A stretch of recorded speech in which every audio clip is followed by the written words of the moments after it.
Good morning, students. This is Bhavna Sinha, your chemistry teacher, and this is the first video for this week. As you all know, we have started the chapter Some Basic Concepts of Chemistry, and we have done some of the topics like the definition of matter and its classification.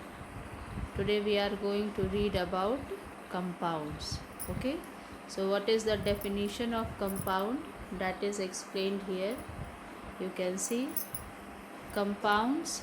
It may be defined as a pure substance containing two or more elements combined together in a fixed proportion. Okay, in compounds, two or more elements are combined together in a fixed proportion by weight and can be decomposed into these elements.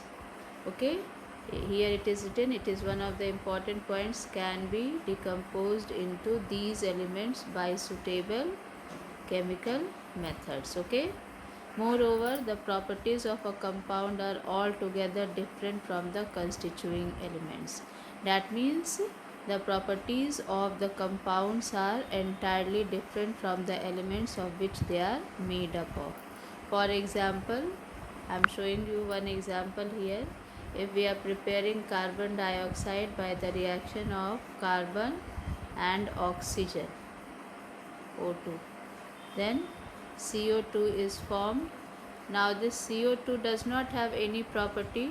This CO2 does not have any property similar to carbon and none of the properties similar to oxygen even. It gains its own new properties.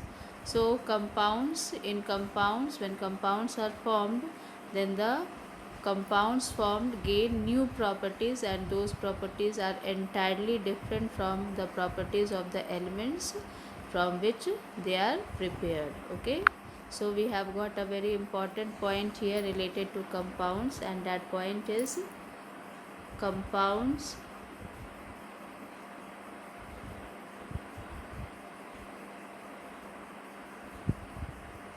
have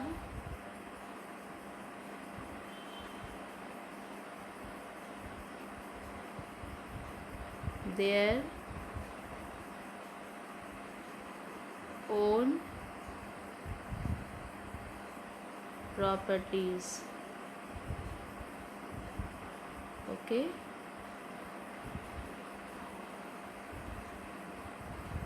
which are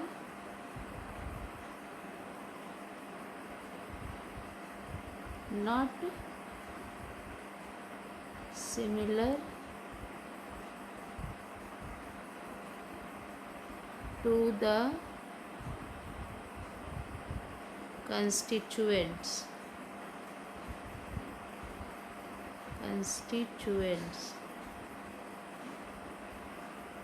Okay, compounds have their own properties which are not similar to the constituents. Constituents means of which they are made up of. Okay,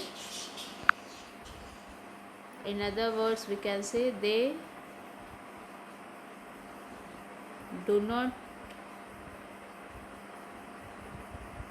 show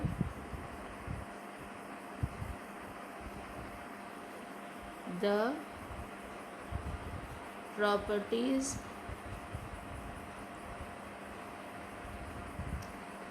of the elements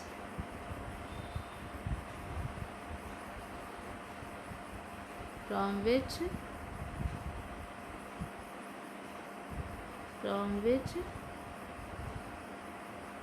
they are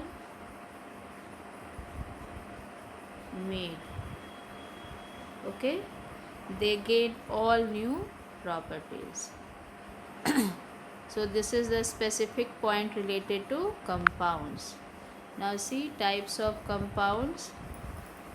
The first point is the compounds have been classified into two types. You are knowing what are those two types. First is inorganic compound. Now what are inorganic compound? These are compounds which are obtained from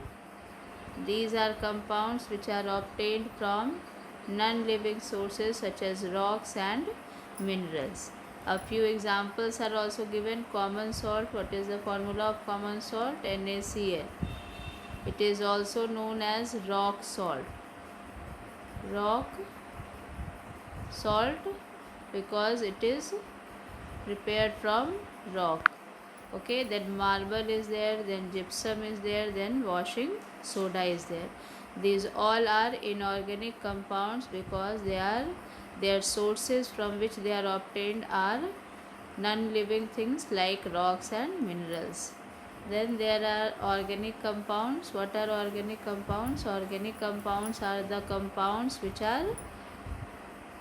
are present in plants and animals. That means the sources of organic compounds are plants and animals. All the organic compounds have been found to contain carbon as their essential constituent. That means carbon is the main constituent of organic compounds. That is why sometimes it is also defined as the compounds made up of carbon. For example, carbohydrates are there, proteins are there, oils, fats, these all are organic compounds. Okay, this carbohydrate is made up of three elements. What are those elements? Carbon, hydrogen and oxygen. Okay, carbohydrates are made up of carbon, hydrogen and oxygen. And proteins are also made up of four elements: carbon, hydrogen, oxygen and nitrogen. Okay, and oil and fats belong to the same family, so they are made up of carbon, hydrogen and oxygen.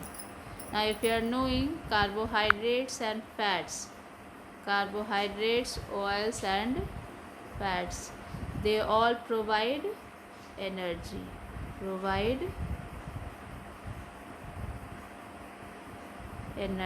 Okay,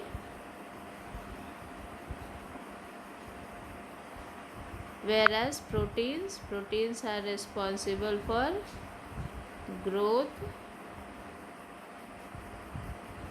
and development.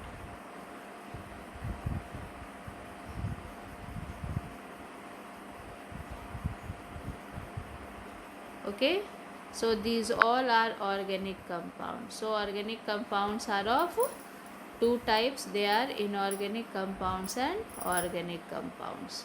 Now let us see about mixtures.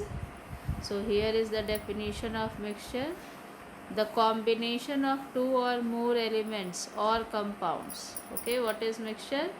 The combination of two or more elements or compounds which are not chemically combined together and may also be present in any proportion. That is called mixture. That means the elements or compounds which are present, they can be present in any proportion. In compounds they are present in fixed proportion, but in mixture they are present in any proportion, indefinite proportion. And some examples are given here: milk, sea water, petrol, lime water, paint, glass, cement, wood. These all are mixtures. Okay, now mixtures are also of two types. What are the two types of mixtures? It is shown here. You can see types of mixture. Mixtures are of two types. Now the first type is homogeneous mixture. Now what is homogeneous mixture? A mixture is said to be homogeneous if it has a uniform composition. That means if the particles are uniformly distributed or evenly distributed throughout, and there is no visible boundary of separation between the constituents. For example, if you mix sugar in water, it forms homogeneous mixture because between sugar and water there is no visible boundary. Okay, and that means the particles of sugar and water are evenly distributed. So that is an example of homogeneous mixture. Now what is heterogeneous mixture? One example is also written here, that only which I have explained.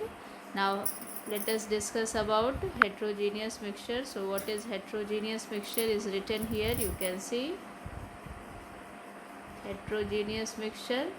A mixture is said to be heterogeneous if it does not have uniform composition throughout and has visible boundaries. Okay, there is visible boundary between the constituents, and all the particles of the constituents are not uniformly or evenly distributed.